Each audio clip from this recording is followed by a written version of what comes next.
আসসালামু আলাইকুম। Hello viewers, সবাই কেমন আছেন? আশা করে ভালো আছেন। আজকে আমরা যাব মিনি কক্সবাজার। এই যে দেখেন আমার ছেলে কীভাবে তার বাবার কোলে বসে আছে। দেখতে দেখতে আমরা চলে আসলাম চাঁদপুর বড় স্টেশন রোড। আমি তো ভীষণ এক্সাইটেড, অনেক সুন্দর বড় স্টেশন রোড, এত সুন্দর না জানি মিনি কক্সবাজার কত সুন্দর। ভিডিওতে আপনারা যেরকম দেখতেছেন তার থেকেও সুন্দর সামনাসামনি, আসলেই অনেক সুন্দর। দেখুন প্রকৃতি যে এত সুন্দর তা দেখলেই বোঝা যায়। যাই হোক, আমরা এখন নৌকায় উঠে গেছে মিনি কক্সবাজার যাওয়ার জন্য। এখানে আমাদের দুজনের নিয়েছে 200 টাকা করে আসা যাওয়ার ভাড়া। মানুষের জীবনটা না অনেক ছোট, যদি এই বয়সে ঘোরাফেরা না করতে পারেন তাহলে আর কখন করবেন। বুড়ো বয়সে তো আপনার অসুখ বিসুখ সব কিছু লেগেই থাকে, তখন আর এসবে মন চায় না, ঘুরতে মন চায় না, তখন বাসার মধ্যে থাকতে ইচ্ছা করে। দেখুন আমার হাজব্যান্ড কী করে। আমি আসলে লাকি টু মানুষ বলে না, lucky to women, lucky to man, সেরকম একজন ভাগ্যবান মেয়ে আলহামদুলিল্লাহ। আমার হাজব্যান্ড একজন ভালো মানুষ, যাকে নিয়ে আমার কোনো অভিযোগ নেই আলহামদুলিল্লাহ। যাক, ভালোই লাগছে।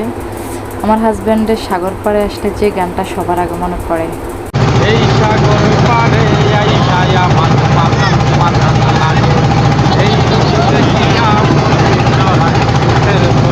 ডাকে পারতাম যদি থাইকা থাইতে এই সাগরের পাড়ে ছিন্নমালা গাইতা কাটায়।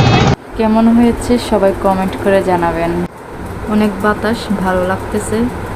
আমরা এখন আর বেশিক্ষণ নাই মিনি কক্সবাজার, আমরা এখন যাচ্ছি। এই তো চলে আসলাম, আমরা চলে আসলাম। আমার ছেলেকে ছেড়ে দেওয়ার পর দেখুন গাইজ কী করতেছে ও এখন। মানে সে কোথাও কিছু খুঁজে পায়নি, টুকা কাগজ কী পায় সব নিয়ে নেয় হাতের মধ্যে।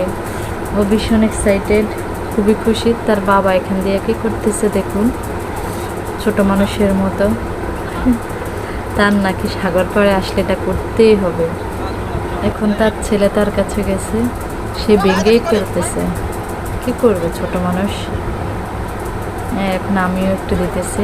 তাকে আমি জিজ্ঞেস করতেছি তুমি এটা কি বানাচ্ছ? কয় তাজমহল বানাচ্ছে।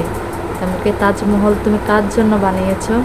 সে বলে আব্দুর রহমানের জন্য, মানে আমার ছেলের জন্য। মানে কি বলবো আমি, কথাটা শোনার পরে আমি কই কি বলো তুমি, তুমি আমার কথা বলো। আসলে সে এগুলো মজা করে। যাই হোক, আমার ছেলে এখন সমুদ্রের পাড়ে পিল নিতেছে দাঁড়িয়ে দাঁড়িয়ে।